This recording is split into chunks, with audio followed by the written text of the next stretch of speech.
یہ ہمارا عقیدہ ہے کہ روضہ رسول صلی اللہ علیہ وسلم کی جو جگہ ہے، جو زمین ہے، وہ زمین جنت سے بھی مقام میں بلند ہے۔ اور اس کی دلیل یہ ہے کہ بعد از خدا تو ہی بزرگ قصہ مختصر، اللہ کے بعد مخلوق میں سب سے بلند مقام حضور نبی کریم صلی اللہ علیہ وسلم کا ہے۔ اور آج کا جو عمل، یہ ایک ایسا عمل ہے، اگر کسی شخص کی مالی پریشانیاں ہیں اور وہ وظائف کر کے تھک گیا ہے، تو میں درخواست کرتا ہوں اس کے آگے کہ وہ صرف اس عمل کو معمول بنا لے، اللہ غیب سے ایسی مدد فرمائیں گے کہ اس کے محلے والے، اس کے گھر والے بھی حیران رہ جائیں گے کہ اس شخص کو اللہ نے کہاں سے دیا، اتنا مال، حلال مال کہاں سے آیا۔ اللہم صلی علی محمد وعلی آلہ وبارک وسلم۔ لاکھوں کروڑوں درود و سلام امام الانبیاء شافع محشر محمد مصطفیٰ احمد مجتبیٰ صلی اللہ علیہ وآلہ وسلم اور ان کی آل طیبین طاہرین پر۔ تو میرے بھائیوں اور میری بہنوں، عمل کی طرف آنے سے پہلے ایک بات بتاؤں آپ کو۔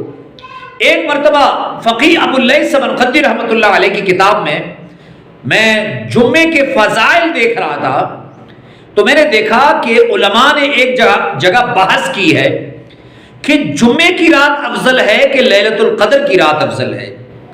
تو جن علماء نے کہا کہ لیلۃ القدر کی رات افضل ہے، ان کی دلیل یہ تھی کہ چونکہ اس رات میں قرآن نازل ہوا، اس لیے یہ رات افضل ہے۔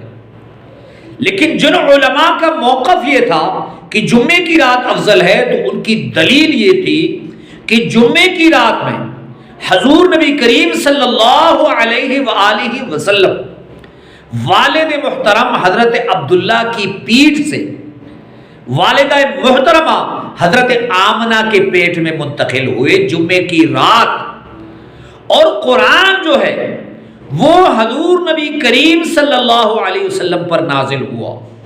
تو جس کے لیے قرآن نازل ہوا، وہ شخصیت جمعے کی رات اپنے والد محترم کی پیٹھ سے حضرت آمنہ کے پیٹ میں جمعے کی رات تشریف لائے۔ تو جمعے کی رات اس لیے فضیلت والی ہے۔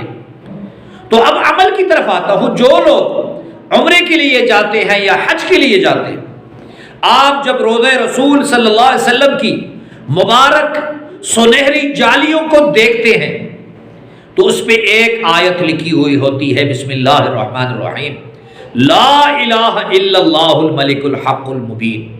اب اندازہ لگائیں کہ یہ عمل کتنا افضل ہے، کتنی اہمیت ہے اس کی، کہ 44 مرتبہ کوئی اور آیت نہیں لکھی، صرف یہی آیت 44 مرتبہ مختلف جگہوں پہ لکھی ہوئی ہے سونے کے پانی سے۔ اب یہ 44 مرتبہ کیوں لکھی گئی ہے؟ یہ اس لیے لکھی گئی ہے، ایک تو اس میں توحید ہی توحید ہے۔ دوسرا، جو شخص بھی آئے وہ کم از کم غور و فکر کرے کہ اس آیت میں کیا برکتیں ہیں کہ روضہ رسول صلی اللہ علیہ وسلم کی ساری جالیوں کو اس آیت سے بھر دیا گیا ہے۔ تو یہ عمل پریشانیوں کا توڑ ہے، بندشوں کا توڑ ہے، رشتوں کی بندشیں ہیں، مالی بندشیں ہیں۔